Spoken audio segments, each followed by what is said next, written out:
Welcome to the e classes guys. E classes में आपका फिर से स्वागत है। राजस्थान कंप्यूटर अनुदेशक भर्ती के लिए संडे स्पेशल में जो एमसीक्यू सीरीज़ हम चला रहे हैं उसके अंदर आज के इस पर्टिकुलर वीडियो के अंदर हम डिस्कस करने वाले हैं नंबर सिस्टम के 10 क्वेश्चंस को। तो यहाँ पर इन 10 क्वेश्चंस के कंसेप्ट और अगर अपन बात करें नंबर सिस्टम के निचोड़ के रूप में आप इन क्वेश्चंस को देख सकते हैं। यहाँ पर आप हमसे जुड़ सकते हैं यूट्यूब पर, चैनल को सब्सक्राइब करके। टेलीग्राम चैनल है अपना राजस्थान कंप्यूटर टीचर नाम से, और एंड्रॉयड एप्लीकेशन मिल जाएगा CS विद अंकित सर नाम से। यहाँ पर आप हमारे पेड कोर्सेज को भी चेकआउट कर सकते हैं।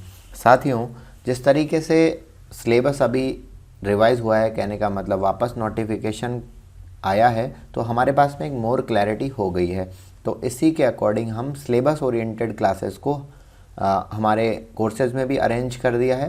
साथ में ही इसी तरीके से सिलेबस के अनुसार जो टॉपिक्स दे रखे होंगे तो उसके अंदर हम एक एक टॉपिक के MCQs को हर संडे जो है सॉल्व किया करेंगे। यहाँ पर आप नंबर ऑफ़ क्वेश्चंस को ना जाकर फोकस ना करके यहाँ पर कंसेप्ट पर आप फोकस कीजिए, क्या क्या चीज़ें इंपॉर्टेंट रहती है। और अगर अपन बात करें इस सीरीज़ को आप फॉलो करेंगे तो उन सिली मिस्टेक्स से बच जाएंगे जो कि एक स्टूडेंट जो है करता है। तो आप इसी तरीके की सीरीज़ के लिए आप हमारे चैनल से जुड़ सकते हैं और अपने दोस्तों के साथ इसको ज़रूर शेयर कीजिएगा।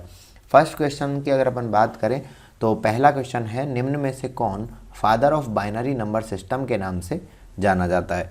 ये क्वेश्चन आपको दो तरीके से पूछा जा सकता है। पहला ये जो है आपको पूछा जा सकता है नंबर सिस्टम के अंदर, और दूसरा ये क्वेश्चन बनता है major development in the fields of information technology के रूप में। यहाँ पर अपन इस क्वेश्चन की बात करें तो father of binary number system किसको कहते हैं, तो इस पर्टिकुलर क्वेश्चन का आंसर होगा गॉटफ्राइड लिबनिज़। तो गॉटफ्राइड लिबनिज़ को father of binary number system कहते हैं।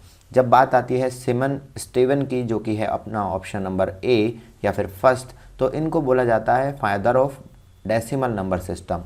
जब बात आती है जेम्स एंडरसन की, तो इनको कहा जाता है father of octal number system. और नेस्ट्रॉम की, तो इनको कहा जाता है father of hexadecimal number system.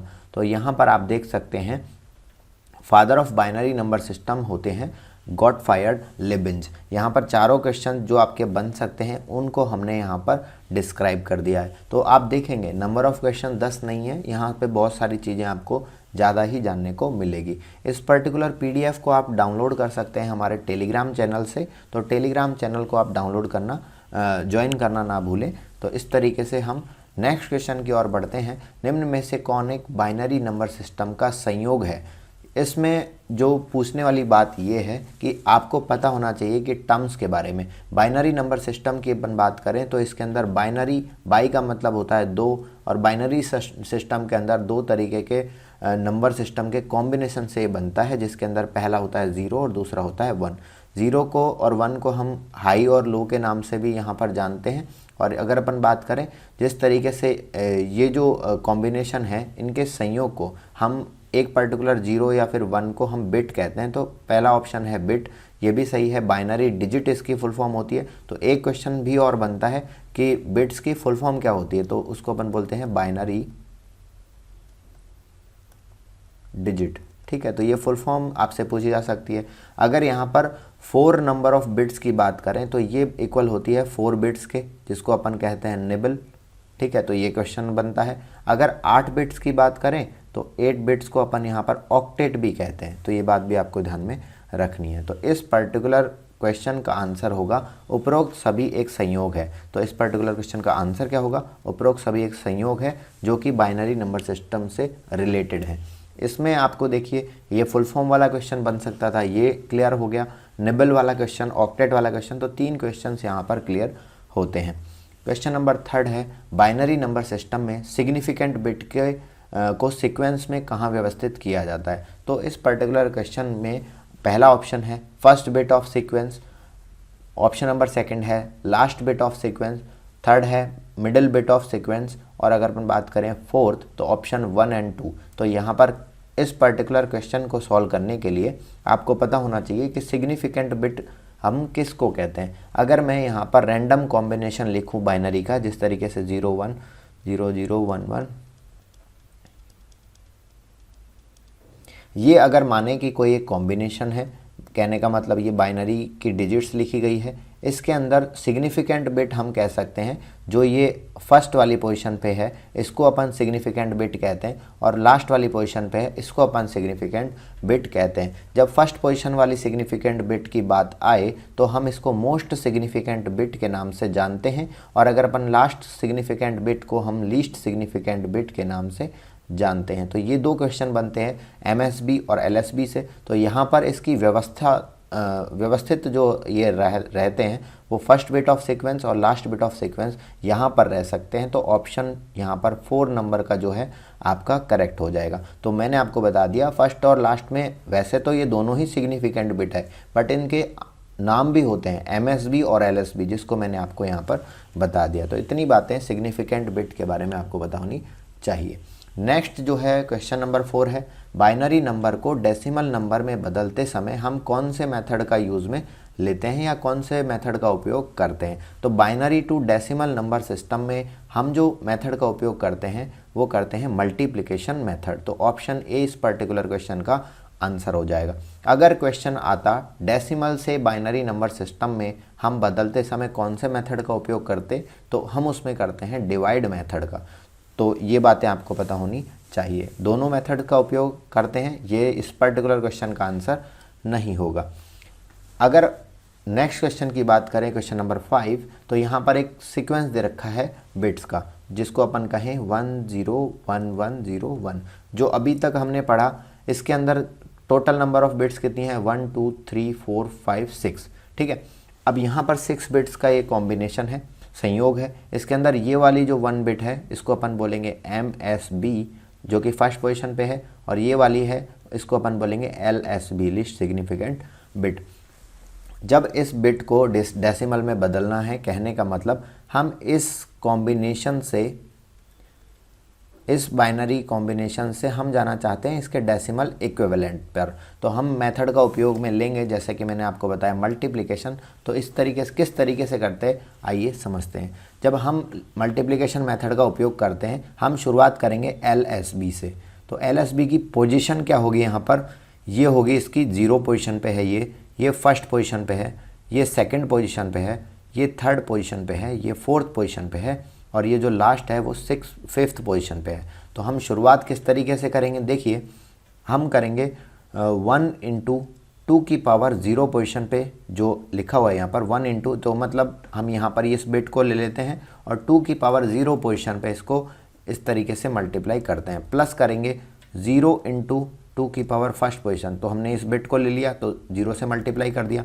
फिर थर्ड पे आएगा 1 × 2 की पावर सेकेंड पोजीशन पे, फिर 1 × 2 की पावर थर्ड पोजीशन पे, फोर्थ आएगा 0 × 2 की पावर फोर्थ पोजीशन पे, और अगर अपन बात करें लास्ट 1 × 2 की पावर 5th पोजीशन पे। अब इसको कैलकुलेट करके इसका पर्टिकुलर क्वेश्चन का आंसर होगा। तो यहाँ पर भी आपको कुछ बातें ध्यान में रखनी है कि किसी भी संख्या की अगर पावर जो 0 है तो उसका मान क्या होता है, यहाँ पर 1 होता है। तो यहाँ पर से 1 आ गया, 1 × 1 दैट इज़ 1। तो एक प्लस यहाँ पर दूसरी बात ध्यान में रखनी है, किसी भी संख्या को हम 0 से मल्टीप्लाई करते हैं तो उसका रिजल्ट क्या आता है, 0 आता है। तो 0 आ गया। इसी तरीके से 2 की घात 2 क्या होगी, यहाँ पर 4, यहाँ पर आंसर हो गया। प्लस 2 की पावर 3 कितनी होगी, 8 हो गई, और 2 की पावर 4 यहाँ पर जो भी होगा उसका मल्टीप्लिकेशन 0 से हो रहा है, तो ओवरऑल रिजल्ट क्या आने वाला है, 0 आने वाला है, इसलिए 0 लिख दिया। और 2 की पावर 5 होती है कितनी, 32। तो यहाँ पर इस पर्टिकुलर क्वेश्चन का आंसर होगा 32 और 8 कितना होता है, 40, और 4 44 और 1 45। तो 45 इसका करेक्ट आंसर यहाँ पर हो जाएगा। तो ऑप्शन सी यहाँ पर करेक्ट आंसर होता है। जो सिली मिस्टेक्स होती है वो कहाँ होती है, कभी कभी इस चीज़ को भूल जाते हैं, किसी भी संख्या की पावर 0 है तो यहाँ पर उसका मान क्या होता है, 1 होता है। कभी कभी यहाँ पर इसको 2 × 1 2 कर देते हैं, तो यहाँ पर इस तरीके से होने पर इसमें क्या होता है, 1 बढ़ जाता, 46 आंसर करके आ सकते थे। या फिर अपन यहाँ पे भूल जाते तो यहाँ पर 77 आंसर करके आ सकते थे। तो ये चीज़ें सिली मिस्टेक्स होती हैं जो मैंने आपको इसमें बता दिया। इसके उलट हम चेक करते हैं, क्रॉस चेक करते हैं कि भाई अगर हमने 45 लिया है, ये एक डेसिमल सीक्वेंस है, तो इसको बाइनरी में बदलते हैं। जब मैंने आपको बताया था कि बाइनरी से डेसिमल में बदलते हैं, मल्टीप्लिकेशन का यूज़ करते हैं। अगर डेसिमल से बाइनरी करेंगे तो यहाँ पर उसका डिवाइड का यूज़ करेंगे, हम भाग दे के इसको कैलकुलेट करते हैं। तो भाग किसका देंगे, यहाँ पर 2 का भाग देंगे। अगर यहाँ पर देखिए हम रिमाइंडर को रिवर्स ऑर्डर में अरेंज करते हैं, जो भी रिमाइंडर आता है इस पर्टिकुलर सीरीज़ के अंदर, कहने का मतलब 2 से भाग दिया 45 में 22 बार जाएगा, तो रिमाइंडर कितना बचा है, 1 बचा है पहला। 2 से भाग दिया 22 में कितनी बार गया है, 11 बार गया है, रिमाइंडर जो बचा है वो 0 बचा है। वापस 2 से भाग दिया 5 बार गया, रिमाइंडर कितना बचा है, 1 बचा है। वापस 2 से भाग दिया 2 बार गया, रिमाइंडर कितना बचा है, 1 गया है। 2 से भाग दिया वापस, ये कितनी बार गया, 1 बार गया, रिमाइंडर कितना बचा है, 0 बचा है। 2 से भाग दिया, इसमें 1 बार गया और रिमाइंडर कितना बचेगा, यहाँ पर जो बचेगा 1 बचेगा। तो ये बात आपको ध्यान में रखनी है। यहाँ पर जो लास्ट वाली जो ये है कि भाई 1/2 करते हैं तो रिमाइंडर 1 बचता है, तो ये बात आपको ध्यान में रखनी है। बट इसको वापस में क्या करेंगे, रिवर्स ऑर्डर में कर देंगे। तो यहाँ पर आएगा 1 0 1 1 0 1। तो आपने देखा कि ये वही है जो यहाँ पर लिखा हुआ है। तो इस तरीके से हम क्रॉस चेक भी कर सकते हैं। तो कभी कभी मान लीजिए इस तरीके की आवश्यकता भी होती है कि भाई हम देखना चाहते हैं कि क्रॉस चेक करके, तो इस तरीके से क्रॉस वेरीफाई कर सकते हैं कि आप अपना आंसर जो है वो सही है या नहीं है। कभी कभी स्टूडेंट्स क्या करते हैं कि यहाँ तक ही सॉल्व करते हैं और यहाँ पर 1/2 में जो 1 रिमाइंडर आ रहा है इसको नहीं लिखते हैं। तो वो इसमें ऑप्शन में आपको ये भी देखने को मिलेगा 1 0 0 0 1। तो इस तरीके का आंसर भी होंगे, तो उसको करेक्ट करके आ जाते हैं। तो ध्यान में रखने वाली बात है, 1/2 है तो लास्ट में जो रिमाइंडर रहता है 1/2 के अंदर भाग तो जा नहीं रहा है पूरा, तो रिमाइंडर ही बच रहा है 1, तो उसको अपन लिख देते हैं। तो इस तरीके से इस पर्टिकुलर क्वेश्चन का हमने क्रॉस चेक करके देख लिया क्या हम सही हैं या नहीं है। नेक्स्ट क्वेश्चन में है, निम्न में से कौन सा डेसिमल नंबर सिस्टम का रेडिक्स होगा। इस पर्टिकुलर क्वेश्चन के अंदर आपको पता होना चाहिए कि रेडिक्स होता क्या है। तो रेडिक्स को हम बेस नाम से भी जानते हैं। तो नंबर सिस्टम में, डेसिमल नंबर सिस्टम में बेस जो होता है वो 10 होता है। हम यहाँ पर 10 कॉम्बिनेशन को लिख देते हैं बेस के रूप में। बेस का मतलब रेडिक्स। तो यहाँ पर रेडिक्स क्या आपको पता था, इस वजह से इस पर्टिकुलर क्वेश्चन को डिज़ाइन किया गया है। अगर बाइनरी नंबर सिस्टम की बात करें, binary number system, binary number system का बेस क्या होता है, 2 होता है। बाई का मतलब भी क्या होता है, 2 होता है। बाई डायरेक्शन, ठीक है, उसके अंदर 2 डायरेक्शन होगी। और यहाँ पर इस तरीके से बाई की वैल्यू जो होती है वो 2 होती है। यहाँ पर जो बेस होंगे उसका 2 होगा, कहने का मतलब इसके अंदर या तो 0 वैल्यू होगी या 1 होगी। तो इस तरीके से बाइनरी का बेस क्या होता है, 2 होता है। बाइनरी के बेस को हम रेडिक्स के नाम से भी जानते हैं। तो आपको पता होना चाहिए कि डेसिमल का रेडिक्स क्या होगा, यहाँ पर 10 होगा। अगर बात करते हैं, बेस तो सभी को पता है। अब हम नेक्स्ट हम कुछ भी अगर बेस की बात आई तो वहाँ पर वर्ड को यूज़ में लेंगे, वो रेडिक्स लेंगे कि ज़्यादातर 2-3 बार अपन फेरेंगे, रिवाइज करेंगे तो अपने फैमिलियर ये हो जाएगा। क्वेश्चन नंबर 7 है, हेक्साडेसिमल नंबर सिस्टम के संबंध में निम्न में से सही युग्म होगा। अब ये बात आपको पता होनी चाहिए कि हेक्साडेसिमल नंबर सिस्टम के अंदर ए से लेकर यहाँ पर एफ तक के संयोग आते हैं। मतलब ए टू एफ अगर कॉम्बिनेशन आएगा तो उस तरीके के कॉम्बिनेशन को हम हेक्साडेसिमल में देखते हैं। क्या हम ए को 9 से रिप्रेजेंट करते हैं? नहीं। आपको पता होना चाहिए ए इज इक्वल टू 10 होता है, बी इज इक्वल टू 11 होता है, सी इज इक्वल टू 12 होता है, डी इज इक्वल टू 13 होता है और ई इज इक्वल टू 14 होगा और एफ इज इक्वल टू यहाँ पर 15 होगा। तो ए से एफ रिप्रेजेंटेशन होता है और 9 तक तो ये सीधा डेसिमल की तरीके से इक्विवेलेंट रहता है। तो ये कॉम्बिनेशन आपको पता होना चाहिए। तो यहाँ पर देखिए 9 इज इक्वल टू ए जो कि गलत होगा, ई इज इक्वल टू 14 तो यहाँ पर ई 14 ये सही है और सी इज इक्वल टू 12 तो सी इज इक्वल टू 12 ये सही है। तो 12, तो इसमें ऑप्शन सेकंड और थर्ड जो है वो करेक्ट आंसर इसका हो जाएगा। तो ये चीज़ें आपको पता होनी चाहिए। एक क्वेश्चन पूछा गया था आईए के अंदर कि हेक्साडेसिमल नंबर सिस्टम का बेस क्या है या रेडिक्स क्या है। तो 16 हम सिंबल्स को रिप्रेजेंट करते हैं। अब सिंबल का मतलब ये नहीं होता है कि आपको केवल ए से एफ तक ही है। यहाँ पर 9 जो ले रखा है वो सिंबल भी है, वो एक तरीके का मतलब उसके अंदर भी कुछ रिप्रेजेंटेशन होता है। तो पिछले इन्फॉर्मेटिक्स असिस्टेंट के पेपर में इस तरीके का क्वेश्चन जो है पूछा गया था। तो ये बात भी आपको ध्यान में रखनी है। नेक्स्ट क्वेश्चन है, हेक्साडेसिमल नंबर सिस्टम को रिप्रेजेंट करने के लिए कितनी बिट्स की रिक्वायरमेंट होगी। तो इस तरीके का क्वेश्चन पूछा गया था हेक्साडेसिमल नहीं, ऑक्टल के संबंध में पहले आईए के पेपर में। तो उस चीज़ को ध्यान में रखते हुए अगर मान लीजिए यहाँ पर हेक्साडेसिमल नंबर सिस्टम को रिप्रेजेंट करने के लिए हमें 16 बिट्स की रिक्वायरमेंट होगी, तो 16 बिट्स को हम 2 की पावर 4 लिख सकते हैं। तो इस पर्टिकुलर क्वेश्चन का आंसर होगा ऑप्शन नंबर 4, दैट इज़ 2 की पावर 4। तो 16 बिट्स की रिक्वायरमेंट होती है, इसको हमने इस तरीके से समझ लिया है, क्योंकि हम 16 सिंबल्स को रिप्रेजेंट करते हैं, 0 से यहाँ से लेके, जैसे मैंने आपको अभी बताया, यहाँ से ए से एफ तक और 9 तक।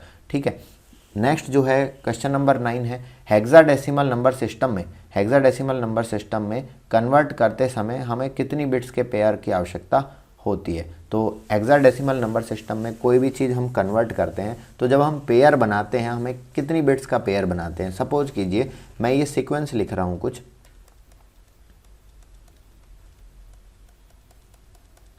ठीक है, इस सिस्टम को, इसको हम हेक्साडेसिमल में कन्वर्ट करना चाहते हैं।